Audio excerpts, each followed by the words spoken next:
J'anime la partie technique au niveau national sur l'arrivée des drones en agriculture. Donc en fait, on est des vieux opérateurs, puisque ça fait 3 ans qu'on travaille sur le sujet au niveau de la Chambre d'agriculture de Loire-Atlantique. Et c'est une technologie qui nous a sauté un peu à la tête il y a 3-4 ans maintenant, et qui a débloqué en fait le sujet de l'agriculture de précision, qui était un peu dans un ronronnement, et qui a remis au goût du jour toutes ces questions au niveau de l'agronomie.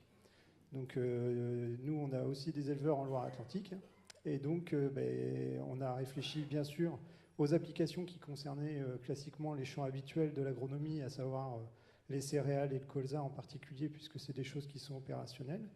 Mais dans notre développement sur ces sujets-là, on va travailler aussi évidemment sur des questions qui touchent plus les éleveurs, en particulier tout ce qui concerne la prairie.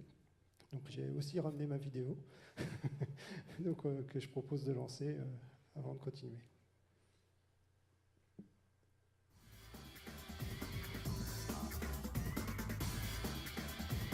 Ici, on a utilisé le drone donc, sur le colza dans un premier temps, sur 10 hectares de colza. C'était la première année. Nous, ça nous a permis donc, de faire la pesée du colza, entrée et sortie hiver. Et de là, on a ajusté l'apport d'azote minéral. Sur le colza, c'est vraiment, ça nous paraît vraiment très bénéfique. Sur le blé, donc on l'a aussi fait sur céréales sur une partie.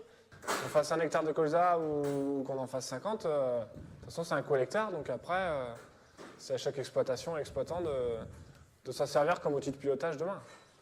Et ce qui nous semble intéressant, c'est que le drone sera aussi un outil qui paraît être utilisable assez facilement par les agriculteurs. La mise en œuvre que vous avez pu voir précédemment permet de montrer, c'est assez simple, il y a forcément un peu de formation initiale, mais c'est complètement accessible à la profession agricole.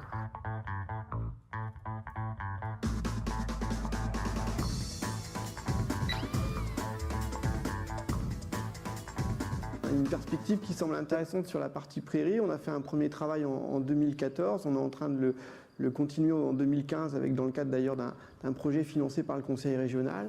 Et l'objectif, c'est à terme de pouvoir effectivement mettre en place un modèle qui nous permettra, à partir de données récupérées par le drone, des calculs de production en biomasse sur la prairie. Donc nous, en termes de perspective, ici, donc on est en traite robotisée. Et on a gardé la partie pâturage. Et depuis qu'on fait le pâturage avec la traite robotisée, on est très exigeant sur le suivi de la pousse de l'herbe, parce qu'il nous faut vraiment de l'herbe de qualité en entrée de pâturage. Donc le drone pourrait nous servir demain à faire des mesures de pousse d'herbe et savoir quand est-ce qu'il faut rentrer dans la pâture. Et puis débrayer les parcelles s'il y a des parcelles à débrayer pour pouvoir maximiser le pâturage sur l'élevage. On le refera pour le colza et pour les céréales. Peut-être qu'on fera même toute l'exploitation sur les céréales. Puis sur la partie élevage, il faut voir, aujourd'hui c'est en test à la ferme d'Herval, à voir. La Chambre, donc, en fait, en s'équipant d'un drone, elle fait le choix de répondre aux besoins des agriculteurs sur le pilotage de la fertilisation, mais aussi elle permet, par la ferme expérimentale de Derval, de faire un ensemble de tests sur différentes choses. Donc aujourd'hui, on a commencé sur les prairies. Demain, je pense qu'on ira sur le maïs, on ira sur d'autres choses, des dégâts de gibier, sur différentes choses, qui sont des besoins que pour la profession agricole en termes de mesures via la télédétection.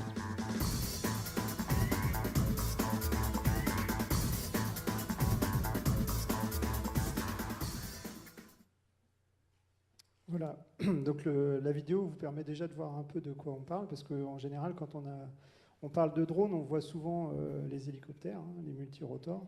Et en fait, en grande culture et même en prairie, on aura intérêt plutôt à travailler avec des voiles, ce qu'on appelle des voilures volantes, c'est-à-dire des drones qui sont plus proches de l'avion, qui nous permettent en fait de balayer les parcelles et de pouvoir utiliser correctement toutes les images qui sont produites. Donc vous avez vu que dans la vidéo, vous aviez 2 parties, une partie sur blé colza, qui en fait est déjà disponible. Finalement, on est sur quelque chose qui existe déjà, qui est disponible aussi vous pouvez y accéder par les services d'Ellipse, qui vous proposent ce service-là. Et puis après, on a beaucoup de choses en fait qui sont en développement autour du drone. C'est-à-dire que c'est un outil qui présente le gros avantage d'être facile d'utilisation et à déployer, assez rapide à déployer et d'obtenir des images de qualité. Et donc, on a abordé là les prairies. Le maïs fourrage, on travaille sur la date de récolte, on travaille sur les dégâts de gibier, on travaille sur la viticulture, on travaille sur les haies, on travaille sur plein de choses. Donc il y a plein d'opportunités qui se forment grâce à ces outils-là. Donc pour revenir rapidement sur les technologies quand même, donc le principe des drones, c'est d'avoir le drone en lui-même, il vole, hein, c'est tout. Donc ce qui est intéressant, c'est de voir le capteur qu'on met dedans. Et le capteur, en fait, lui, il va mesurer l'image dont vous avez sur ce schéma. Vous avez le soleil qui envoie de la lumière, et puis en fait, le capteur du drone va capter la lumière qui est réfléchie par le couvert. Et grâce à ça et à des modèles agronomiques, vous avez deux exemples de cartes qui sont en dessous, avec par exemple de la biomasse et de l'autre côté de l'azote absorbé. Donc un des trucs le plus frappant qu'on a avec le drone, c'est la qualité d'image. Hein. C'est-à-dire qu'on est capable de sortir avec une précision de l'ordre de 15 cm. Donc vous me direz, on ne peut pas forcément faire toutes nos interventions sur des ordres de 15 cm. Mais vous voyez que ça permet d'avoir, donc sur votre gauche, vous avez une parcelle, on repère très bien les zones humides, on voit les passages de pulvérisateur. Sur ce schéma-là, on voit même une zone de rinçage, c'est-à-dire que le pulvérisateur s'est rincé, a ralenti et ça a marqué, ça c'est du colza. Et puis à droite, vous avez une parcelle qui est drainée, donc on peut contrôler comme ça le fonctionnement du drainage. Donc parmi les choses qui peuvent aussi se développer, c'est tout ce qui tourne autour de l'irrigation et aussi contrôle de l'irrigation à ce niveau-là, quoi. Mais la carte, c'est une chose qui est intéressante, c'est joli, c'est l'avantage, on peut l'afficher, ça a plein d'avantages. Mais ce qui est le plus intéressant de mon point de vue, c'est quand même la précision qu'on peut acquérir grâce à la donnée et la précision de la donnée. Donc là, vous avez un exemple de résultat d'expérimentation qu'on conduit sur blé tendre. Donc c'est bien gentil d'avoir des très jolies cartes. Ce qui nous intéresse plus, c'est d'avoir une information pertinente du point de vue de la plante. Ici, vous avez rapidement des courbes de réponse à l'azote sur la fin de cycle de la céréale. Les flèches positionnent ce que conseille le drone. Et donc, vous voyez qu'en règle générale, le drone est très proche de ce qu'il faudrait faire au mieux dans la parcelle pour dégager le meilleur revenu. Donc, c'est ça qui nous intéresse quand même du bout au bout.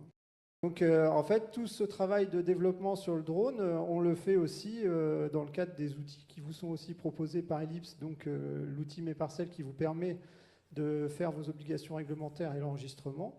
Et en fait, c'est des choses qu'on va... Alors, on parle beaucoup de connexion, donc ça tombe bien. On essaye de connecter en fait ces éléments-là. C'est-à-dire que vous allez faire votre prévisionnel de fumure. Vous pouvez commander le service du drone en ligne, directement sur Mes Parcelles. Les cartes vont remonter l'année prochaine dans Mes Parcelles. Vous aurez la main pour les modifier éventuellement dedans. Et vous sortirez de Mes Parcelles le petit fichier qui va dans le boîtier de l'épandeur. Donc l'objectif, c'est quand même que vous ayez un outil qui soit unique et simple d'utilisation pour pouvoir appréhender cette nouvelle technologie, le drone, dans vos exploitations.